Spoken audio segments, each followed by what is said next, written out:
desta comunicação de Zelensky durante este encontro em Bruxelas, parece que já com alguma moderação em relação aos últimos acontecimentos, apenas aqui este pedido de apoio à produção militar na Ucrânia.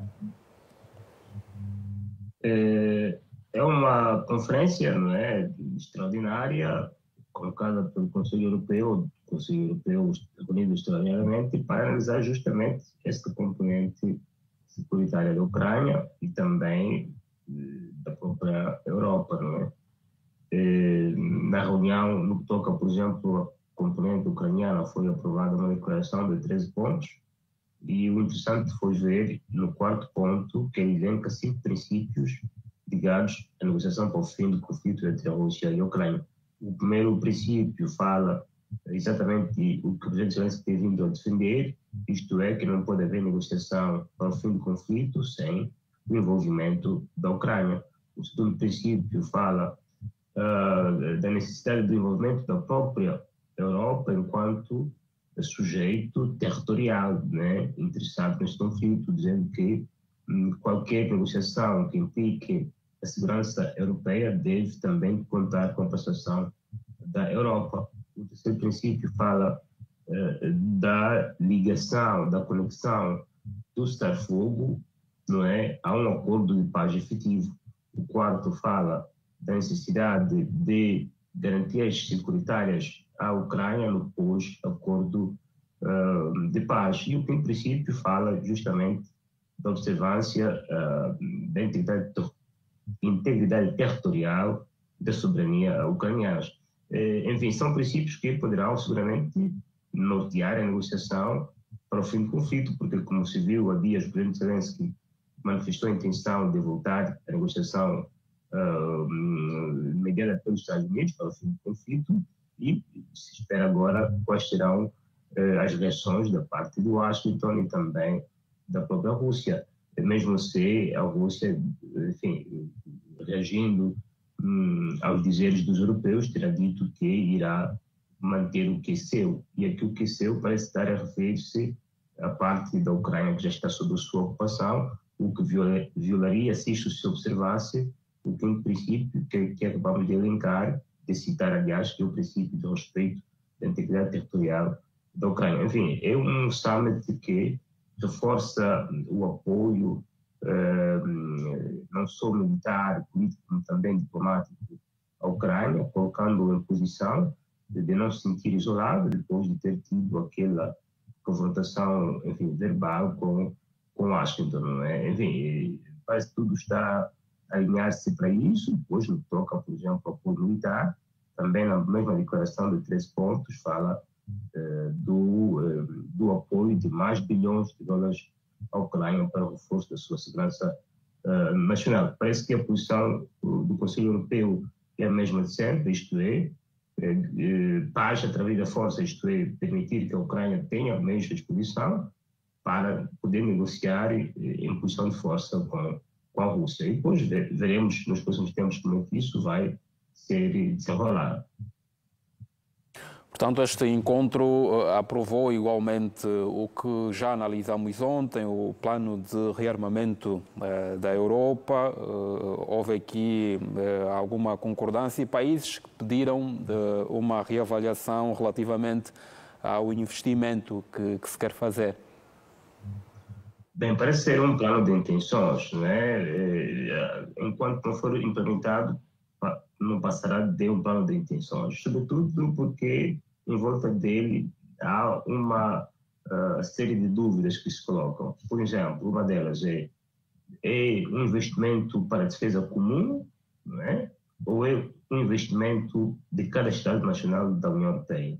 Porque muda muito em termos de compreensão pragmática. Se fosse uma defesa comum, então implicaria a construção de um comando militar comum da União Europeia, o que, por seu lado, entraria em contradição com o comando militar único da NATO, não é? Se calhar é por isso que a União Europeia decide colocar este rearmamento europeu nas mãos dos Estados nacionais, porque isto não levaria à constituição de um comando único securitário. Né? É como se, em outras palavras, concordasse com o presidente Trump vem dizendo, isto é, de obrigar os Estados-membros da NATO a aumentarem a sua defesa nacional. No passado se pedia 2%, mas ultimamente vem assinalando o aumento para 5%. Né? Então, vai ser uma decisão que vai em linha do cumprimento dos pressupostos da NATO, muito menos no sentido de criar uma disruptura no seio da Aliança Militar Atlântica, isto é, no seio da NATO, porque uma defesa de 800 bilhões de euros que levaria de um financiamento comum teria que levar a um comando militar único, que seria um comando paralelo à NATO, mesmo se há esses discursos no seio da União Europeia, né? Sempre Trump ameaça não defender os Estados da NATO em caso de conflito, os europeus vêm com um discurso de contraposição, dizendo que vão se defender sozinhos. Né? E depois também esses 800 bilhões de euros podem ser lidos na ótica quase de contenção, né? De dissuasão a um eventual risco de conflito com a Rússia, que é este medo que existe no seio de algumas lideranças europeias. Né? Aumentando essa defesa, é como se quisesse desencorajar qualquer ataque preventivo ou não da parte da Federação Russa. E essa dissuasão também pode ser entendida como uma mensagem de que, no âmbito das negociações para o fim do conflito russo-ucraniano, a Europa não parece frágil, mas sim na posição de força, tal e qual o estará a Ucrânia quando isto acontecer.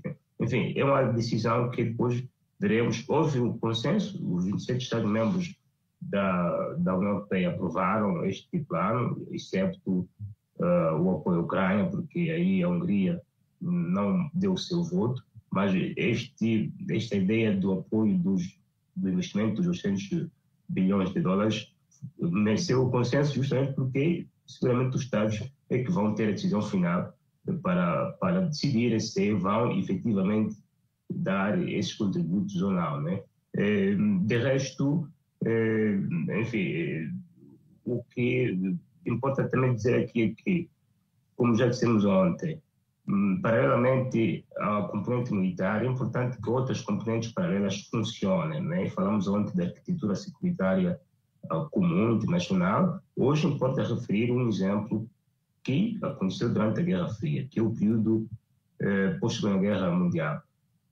Isto é, houve na Alemanha Federal um chanceler que se chamava Willy Brandt, que em 69 aprovou a política chamada de Ostpolitik, que foi a política que levou à distensão política e à reaproximação com a outra Alemanha, que é a Alemanha Democrática, sob o domínio soviético. Né?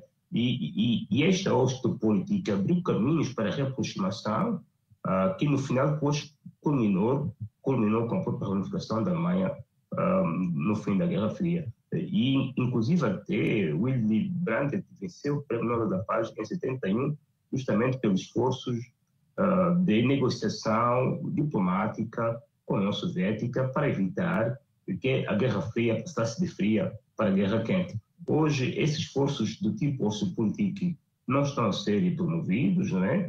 O discurso é belicista, o que, de certa forma, não contribuiria para o alcance da paz no contexto europeu, porque em caso de conflito a Europa seria muito destruída, ou seja, destruiria o seu modus vivendi, não é? Justamente também a Rússia teria, enfim, veria o seu modus vivendi também destruído. Daí que é do interesse das partes engajarem-se em diálogos diplomáticos. Os canais diplomáticos devem funcionar para o alcance da paz, no caso. Diga a sanção. Para o alcance de uma paz. Pois, os canais diplomáticos devem funcionar, porque os Estados podem se rearmar, não é? Mas é fundamental que a diplomacia funcione, não seja acantonada, porque isto só vai fazer prevalecer o discurso belicista, a desconfiança mútua, ataques permanentes, e depois o risco existe é que isso depois cria uma narrativa que começa a ter efeitos na psicologia do homem, da pessoa, e ser tentado, quiçá, a um conflito concreto, não é?